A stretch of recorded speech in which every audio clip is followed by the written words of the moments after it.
Out of the 19 bodies po is 11 of them were found out to be positive for gunpowder nitrates. And although it's a corroborative test, it's still an indication na positive din nagpaputok talaga sila.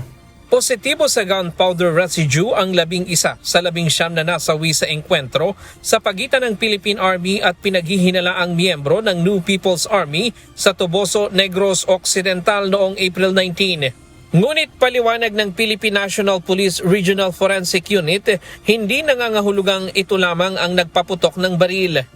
Sir, it has also been understood na hindi porke negative, ibig sabihin is hindi na rin nagpaputok. Now, meron kasi tayong tinatawag na false negative. Ibig sabihin ko may mga factors kung bakit nag-negative yan. Gaya po, pinaka-primarily is yung na-immerse sa tubig po o nalubog sa tubig.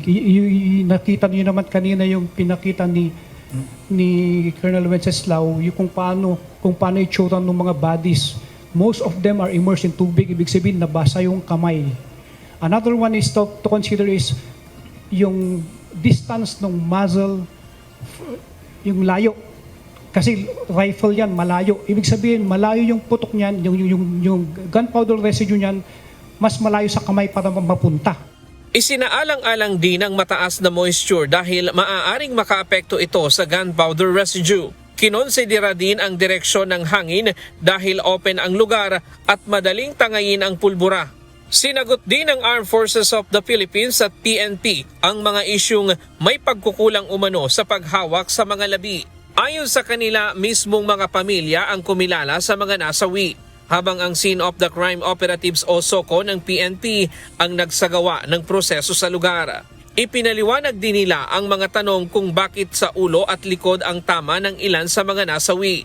Hindi lang naman po lahat tama sa likod. In fact, sa lahat po yan ng mga bodies, ang nakita niya po na tama sa likod is 7.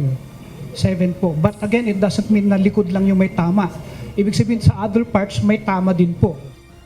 Kung nakita nyo kanina, yung enkwentro, di ba, several nagmo-move, pabalik-balik.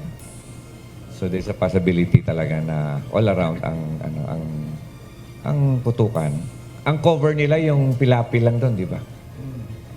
That's why habang nagpagbarilan sila, malamang ang ulo ang naka-expose. 3 sa 19 ang menor de edad. Sabi ng NTF-ELCAC, aminado ang NPA na 10 sa 19 ang lehitimong miyembro nila. Kabilang ang isang 17 taong gulang, subalit dinaya ang edad. Ikinakaalarma rin ng National Task Force to End Local Communist Armed Conflict o NTF-ELCAC ang presensya ng mga dayuhan na sumasama sa armadong pakikibaka.